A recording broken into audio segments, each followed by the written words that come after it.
Hey guys, क्या आपको पता है यूनिटी सी शार्प में प्लेटफॉर्म डिपेंडेंट कोड कैसे लिखते हैं? Guys, platform dependent in the sense कि आप कुछ लाइंस ऑफ कोड लिख रहे हो और वो जब आप एप्लीकेशन रन करते हो एंड्रॉइड पे तो एंड्रॉइड पे चले, बट अगर आपने उसमें एक कंडीशन नहीं लगाया कि विंडो पे चले कि नहीं चले तो विंडो पे ना चले। So guys, welcome back on channel. Guys, I am Ranveer Singh, unity game developer, blogger, YouTuber. So guys, आज की वीडियो में हम लोग सीखेंगे किस तरह से हम लोग यूनिटी सी शार्प के अंदर इस तरह से कोड लिख सकते हैं, platform dependent code. So let's start the today video.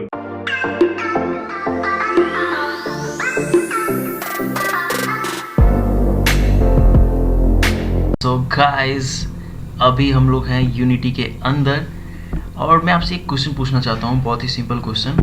जब हम लोग बीटेक में थे या जब भी हम लोग थे, जब भी आपने सी पढ़ा होगा, मे बी आपने 11th-12th में पढ़ा होगा या 9th-10th में पढ़ा होगा, तो आई थिंक आपको अभी तक याद होगा कि हम लोग क्या लिखते थे।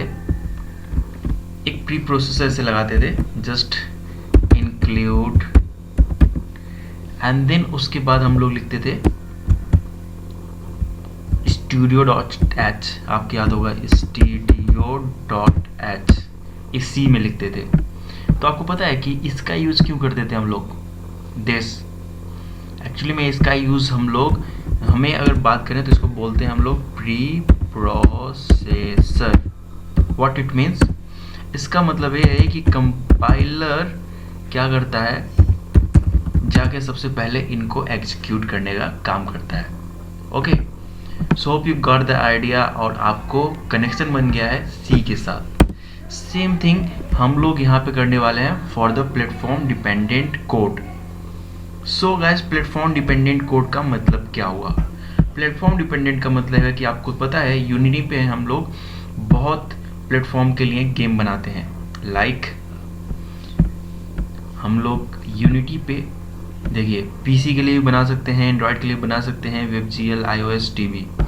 सो सपोज मान लो मैंने फाइनल जो बिल्ड बनाया वो पीसी के लिए बनाया, और यहाँ पे आप देखो कि लिनक्स स्टैंड अलोन, तो मैंने यहाँ पे आपके लिए ऑलरेडी कोड करके रखा हुआ है। देखिए यूनिटी स्टैंड अलोन विंडो, अब यहाँ पे मैंने डिबग कराया है कि विंडो एप्लीकेशन, और इस चीज़ को आप ध्यान से देखना कि ये थोड़ा दिख रहा है कलरफुल, यानी कि हाईलाइट दिख रहा है। रीज़न इसका क्योंकि अभी हम लोग जो यहाँ पे देख रहे हैं ये है विंडो मोड पे। सो यहाँ पे मैंने डिबग करा लिया है, और उसके बाद एल्स पार्ट में देखो आप कि इसका मतलब कि ये कोड रन नहीं करेगा जब तक कि वो एल्स पार्ट में नहीं जाएगा। अगर मैं इसे कन्वर्ट कर दूँ एंड्रॉयड पे तो आपको एल्स पार्ट भी दिखना चालू हो जाएगा।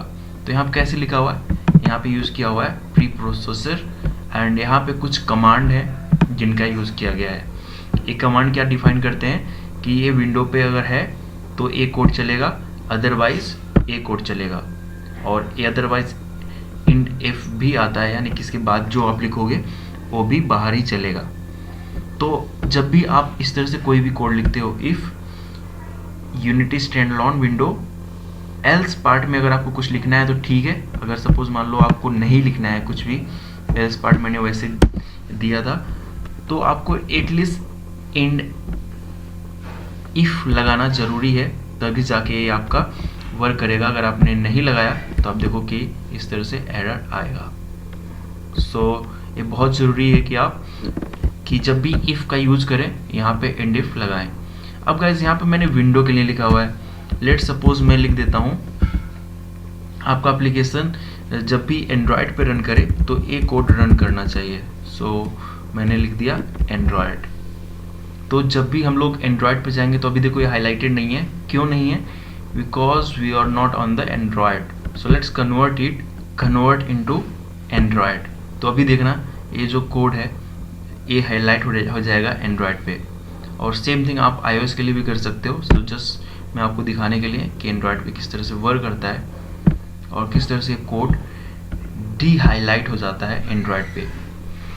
अब देखो मैंने दिखा दिया कि ये इफ पे इस पे चलेगा। अगर मान लो आप विंडो पे कुछ और चलाना चाहते हो तो आप क्या करोगे? आप यहाँ पे एल्स पार्ट लगाओगे और हैश के साथ प्री प्रोसेसर जिसे बोलेंगे, और उसके साथ यहाँ पे विंडो का भी आप ऑप्शन यहाँ पे दे सकते हो, जो मैंने ऊपर लिखा था window stand alone, unity window stand alone. If लगा के। ओके, यहाँ पे इफ लगा के यूनिटी, बट पहले हम लोग इसको रन कर लेते हैं। तो आप यहाँ पे भी वो सेम चीज लिख सकते हो।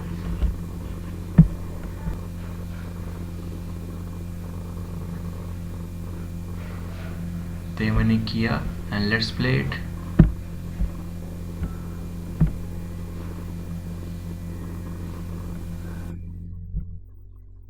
तो यहाँ देखिए एंड्रॉयड एप्लीकेशन, यानी कि एंड्रॉयड पे कोड चल रहा है। सो बेसिकली कि जब भी आप प्लेटफॉर्म डिपेंडेंट कोड लिखते हो, यानी कि आप चाहते हो कि कुछ पर्टिकुलर कोड उसी प्लेटफॉर्म पे चले, अदर प्लेटफॉर्म पे ना चले, तो आपको इस तरह से यूज़ करना है।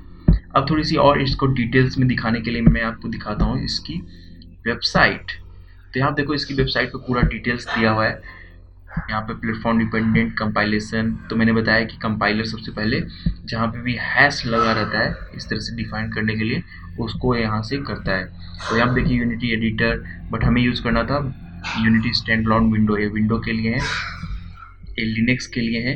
यहाँ देखिए इसका भी आप यूज़ कर सकते हो, यूनिटी स्टैंड अलोन या इसका भी। तो इनका डिफाइन किया हुआ है कि किस तरह से किसके लिए वर्क करेगा। अगर आप इसको यूज़ करते हो तो ये लिनक्स पे भी वर्क कर जाएगा। तो सबसे बेस्ट ऑप्शन है कि आप इसका यूज़ करो, और कई सारे प्लेटफॉर्म पे वर्क करेगा, मैक ओएस, विंडो, लिनक्स पे। उसी तरह से आप एंड्रॉयड पे यूज़ करना चाहते हो कि पर्टिकुलर कोड एंड्रॉयड पे वर्क करे, तो आप इस तरह से हैश इफ यूनिटी एंड्रॉयड लिखोगे, ऐसे iOS के लिए भी। और पूरा यही डिटेल्स है इसके बारे में, और यहाँ पे कुछ एग्जांपल लेके भी आपको समझाया गया। इसको हम लोग अगर रन करें तो सब दिखेगा। तो यूनिटी iOS के लिए देखिए यहाँ पे यूज़ किया गया है, बट सबसे मोस्ट इम्पॉर्टेंट थिंग कि आपको एंड एफ लगाना नहीं भूलना है जब भी आप इफ का यूज़ करोगे। So hope you got the idea. Hey guys, hope you learned something. Now you are able to write your platform dependent code. So guys, check out my blogging channel Mr. RK, and guys you can connect me on Instagram and Twitter Mr. RK Blog. So thank you so much for watching. Have a good day. Keep learning, keep growing. See you in the next video.